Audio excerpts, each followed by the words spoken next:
Saya selalu tertarik untuk mengangkat kisah tentang orang-orang kecil yang melakukan perbuatan besar. Orang-orang hebat ini dengan segala keterbatasannya mampu mengubah masyarakat di sekitarnya untuk menjadi lebih baik. Kali ini saya ingin mengajak Anda untuk mendengarkan kisah tentang orang-orang kecil ini dan berharap Anda akan terinspirasi dan tergerak untuk melakukan hal yang baik juga di sekitar Anda masing-masing. Tamu saya yang pertama adalah Mbak Kusniati. Iya.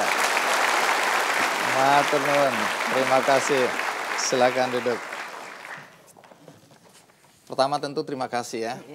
Anda datang dari Surabaya. Surabaya. Iya. Pekerjaan Anda apa? Pekerjaan saya sebagai ibu rumah tangga. Kalau di kampung Anda, umumnya orang-orang di sana bekerja sebagai apa? Kebanyakan di sana bekerja sebagai tani tambak dan nelayan. Oke. Kalau orang tua Anda sendiri pekerjaannya apa? Orang tua saya dulu pekerjaannya sebagai buruh tani tambak. Anda sendiri lulusan apa? Lulusan SD. Apa benar untuk membiayai sekolah Anda di SD dulu, Anda Iya. pernah menjadi pembantu rumah tangga? Benar. Berapa lama jadi pembantu rumah tangga? Saya jadi pembantu rumah tangga mulai usia 7 tahun semenjak ayah saya meninggal. Dari umur 7 tahun, Iya. Anda sudah bekerja sebagai pembantu rumah tangga? Iya. Tentu Anda penasaran mengapa saya mengundang Mbak Kusniati. Sebelum Anda bertambah penasaran, ada baiknya kita ikuti dulu liputan berikut.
Sungai pun turut menjadi perhatiannya.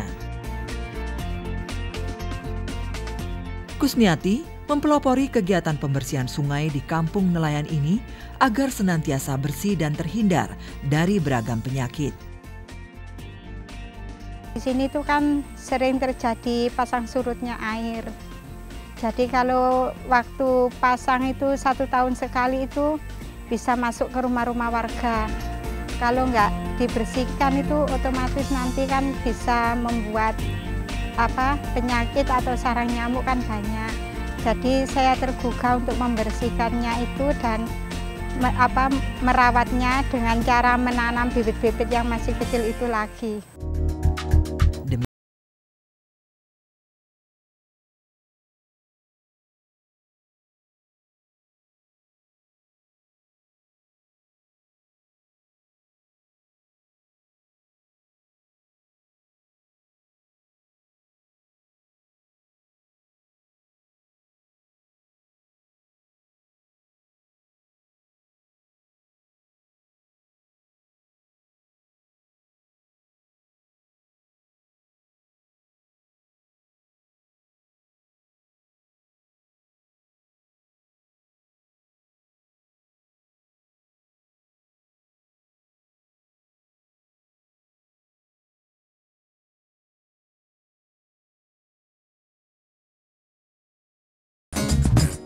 Tidak berhenti sampai di situ. Sampah-sampah ini nantinya akan didaur ulang kembali untuk dijual dalam bentuk kerajinan tangan.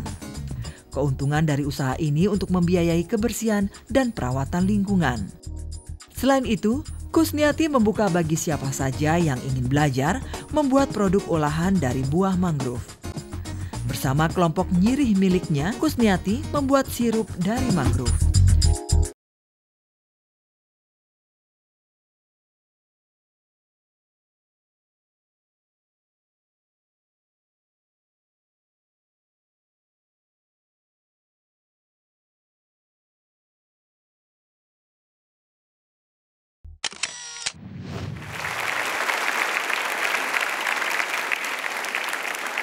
Ya, umur 7 tahun, sekolah di SD, Anda sudah harus berbagi waktu atau membagi waktu karena Anda harus bekerja sebagai pembantu rumah tangga. Tapi saya dengar walaupun Anda harus belajar malam hari, pagi hari bekerja, Anda lulus dengan nilai terbaik ya di SD. Alhamdulillah. Kenapa tidak melanjutkan ke SMP? Karena keterbatasan dari orang tua saya, dan kebetulan waktu itu kan guru sekolah saya itu melihat nilai saya baik, dia itu ke rumah saya, mau saya disuruh masuk ke SMP, katanya nggak pakai biaya, sudah bisa. Nah kan bagus, kenapa Tapi nggak orang diterima? tua saya nggak mendukung. Karena? Dikarenakan kan sekolahnya nggak pakai biaya, tapi kan pakai uang saku juga, katanya gitu. Terus habis itu saya kan bilang sama emak saya panggilkan emak, sudah nggak pakai uang saku nggak apa-apa gitu. Terus habis itu emak bilang gini, wis nang omahe wong wedok gak urungane yo nyekelulek-ulek, katanya. Terjemahannya udah perempuan di rumah saja, toh ujungnya pegang ulekan, gitu ya? Iya. Oh jadi orang tua kurang mendukung waktu itu Iya, ya? kurang Selain mendukung. keterbatasan dana, juga menganggap perempuan nggak usah sekolah tinggi-tinggi. Iya. Terus di samping itu kan saya masih punya 2 adik lagi yang masih kecil yang perlu meneruskan sekolah. Jadi saya rela mengalah gitu. Iya. Demi adik-adik. Iya. Bagaimana ceritanya sampai Anda kemudian terlibat di Posyandu? Karena saya dengar dalam usia yang sangat muda, Anda sudah aktif di Posyandu. Iya. Umur berapa waktu itu? Pokoknya saya habis lulus sekitar 2 tahun. Waktu itu di situ kan ada kegiatan Posyandu, tapi kadernya itu cuma sedikit, nggak ada yang mau jadi kader di situ tuh. Baru lulus SD kan masih anak kecil. Iya, lulus SD usia saya sekitar 14 tahun. Kemudian waktu itu teman saya kan ada juga di Posyandu, terus dia itu nyari kader itu enggak dapat-dapat, dikarenakan ya kader nggak ada uangnya kan, nggak dibayar. Ya nggak dibayar gitu, jadi nggak ada yang mau jadi kader. Terus berhubung waktu itu saya juga kegiatan masih tetap pembantu rumah tangga, masih tetap, terus habis itu tak luangin daripada saya nggak ada kegiatan, saya ikut kegiatan itu. Jadi pembantu rumah tangga tetap, tapi aktif di Posyandu. Posyandu juga. Sekarang masih ngurusin Posyandu nggak? Masih tetap. Betah banget ya. Padahal nggak dibayar. Sekarang itu ada transportnya Posyandu. Lumayan. Iya. Lumayan. Ya. Lalu penghasilan untuk keluarga sehari-hari dari mana? Suami kerja apa? Suami jualan es bubur kacang hijau. Saya yang bikin, kemudian suami yang keliling. Apakah penghasilan sebagai penjual bubur cukup untuk memenuhi kebutuhan keluarga? Alhamdulillah dalam kesehari-harian cukup, tapi saya juga membantu, ada kegiatan saya juga menjahit di rumah. Oh, menjahit juga? Iya, ada juga. Punya anak berapa? Anak 2. Sudah sekolah? Sudah. Sekolah di mana? Yang satu di SMK Negeri 12, kelas 11. Baik, jadi kelihatannya pendidikan mereka menjadi perhatian utama Anda sekarang. Iya, ya? soalnya saya dulu nggak bisa, sekarang anak saya harus bisa.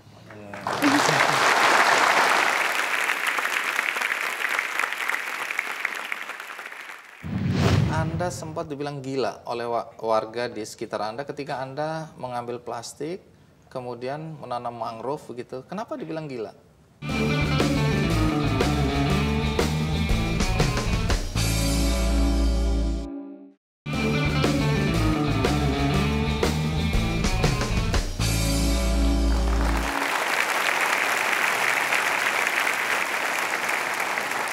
Anda sempat dibilang gila oleh warga di sekitar Anda ketika Anda mengambil plastik, kemudian menanam mangrove begitu. Kenapa dibilang gila? Ya mungkin di situ nggak ada warga yang melakukan apa yang seperti saya lakukan begitu. Jadi apa yang Anda lakukan? Yang saya lakukan di situ kan saya ingin lingkungan saya itu bersih dan hijau, makanya saya melakukan seperti itu. Kalau nggak ada yang mengawali siapa lagi kan gitu. Jadi dan untuk itu Anda tidak dibayar? tidak dibayar. Oh, itu yang membuat mereka bilang Anda gila ya. Mana ada zaman sekarang orang melakukan perbuatan seperti itu tanpa berharap dapat uang. Iya. Jadi itu inisiatif Anda dan Anda lakukan sendiri? Iya, saya lakukan sendiri. Dan memang itu kan ibaratnya itu juga ibadah kan.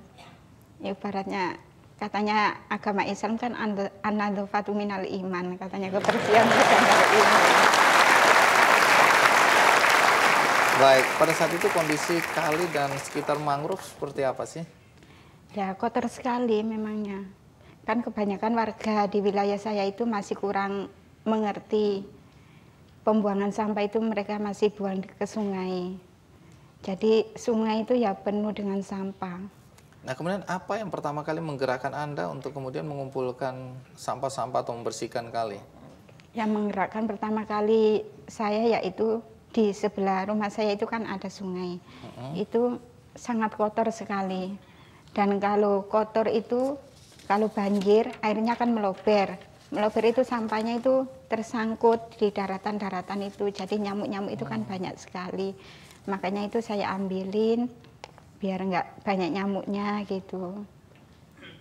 Itu awal mula Anda mulai tergerak ya? Iya. Kemudian merembet, membersihkan sampai kemana-mana. Iya. Berapa lama Anda melakukan ini sampai masyarakat di sekitar percaya bahwa apa yang Anda lakukan adalah sesuatu yang positif, yang baik? Saya melakukannya itu sudah lama sekali.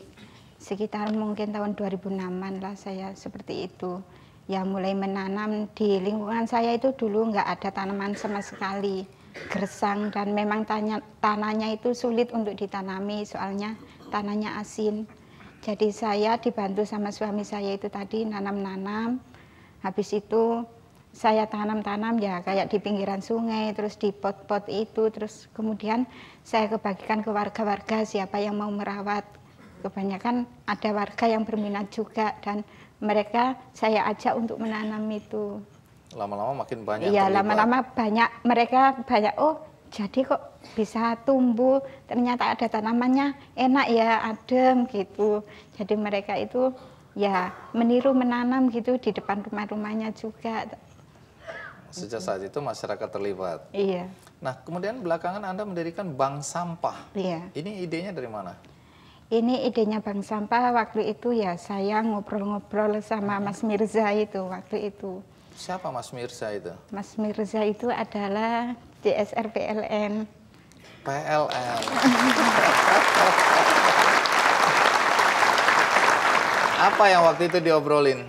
Mirza itu bilang ke saya, Bu, gimana kalau warga itu digerakkan untuk kerja bakti gitu. Terus kemudian saya ngomong, Mas warga sini suruh kerja bakti nggak ada uangnya, ya nggak ada yang mau Mas. Saya bilang gitu.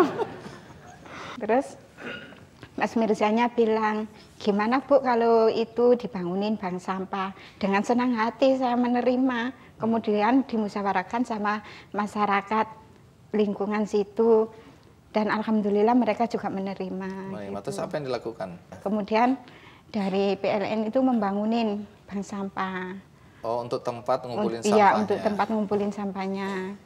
Kemudian sama saya beserta pengurus bank sampah yang lainnya mulai bergerak di bidang bank sampah itu dengan cara memberikan contoh ke warga dengan menimbang sampahnya ke bank sampah.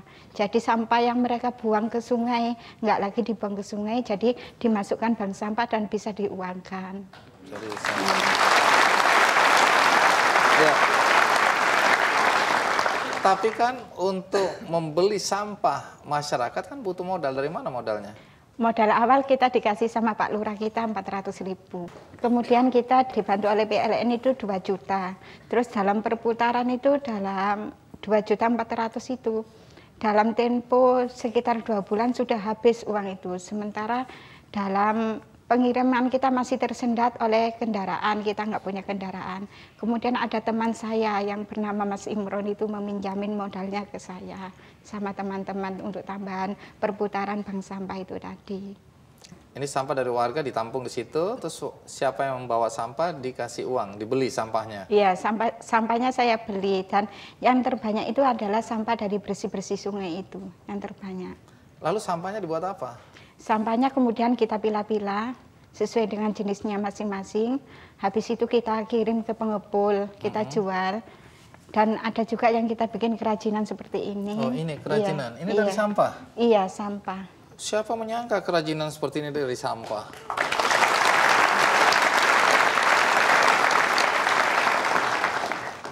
Ini juga? Oh iya, ini pantat botol ya? Iya.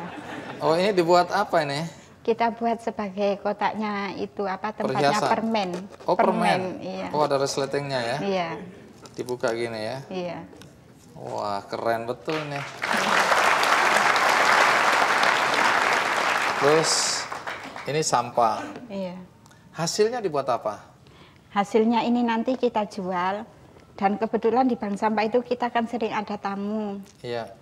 Jadi nanti kita pemasarannya lewat tamu-tamu itu.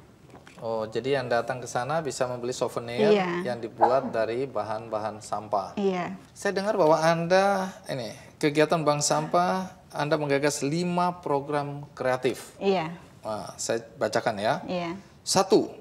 Bayar listrik dengan sampah. Iya. Emang sudah bisa sekarang ya? Sudah.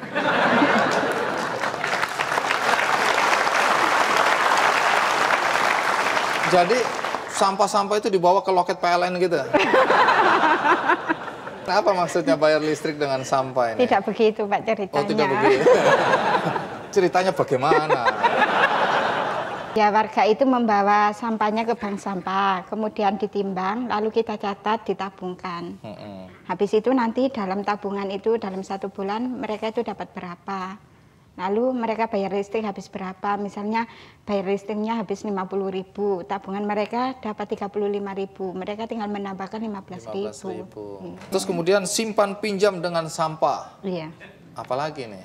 Ini adalah warga anggota bank sampah kita yang nggak punya uang itu pinjam ke bank sampah. Pinjam ya 100.000, 200.000 gitu. Habis itu mereka mengembalikannya tidak dengan uang, tapi dengan sampah mereka jual. Habis itu untuk apa? Mengansur gitu loh. Terus kemudian di bank sampah kita tidak ngasih bunga sedikit pun. Berobat dengan sampah. Iya. Apalagi? Berobat dengan sampah itu di sini kan dalam bank sampah itu kita mempunyai 8 pengurus. Kemudian kegiatan kita yaitu berobat dengan sampah.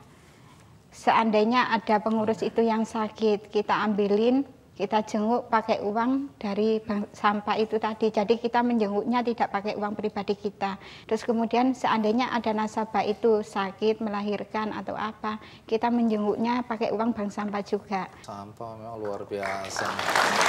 Ya, satu lagi ada membuat buku peduli lingkungan Dengan sampah. dengan sampah. Iya. Apa ya gini?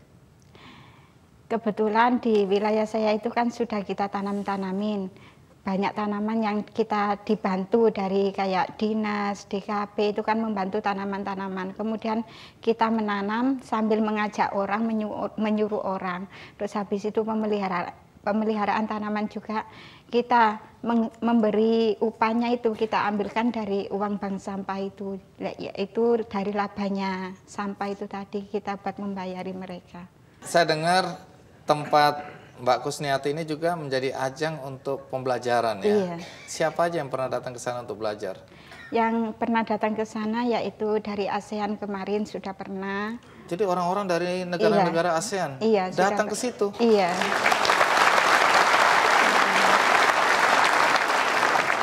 Apa mimpi Mbak Kusniati yang ingin diwujudkan ke depan? Saya berharap ingin lingkungan saya itu menjadi bersih dan hijau. Kemudian memajukan bank sampah dan untuk pengurus itu biar ada gajinya gitu. Nah, penting. Iya. Terus peningkatan pendapatan di warga saya terus terang yang lebih saya utamakan. Jadi pendapatan warga itu biar bertambah gitu dengan adanya Sudah bank terlihat sampah. ada perubahan di sekitar lingkungan atau desa Anda? Alhamdulillah sudah ada perubahan. Baik, terima kasih Mbak Kusniati ya, sudah Sama-sama. berbagi dengan kita.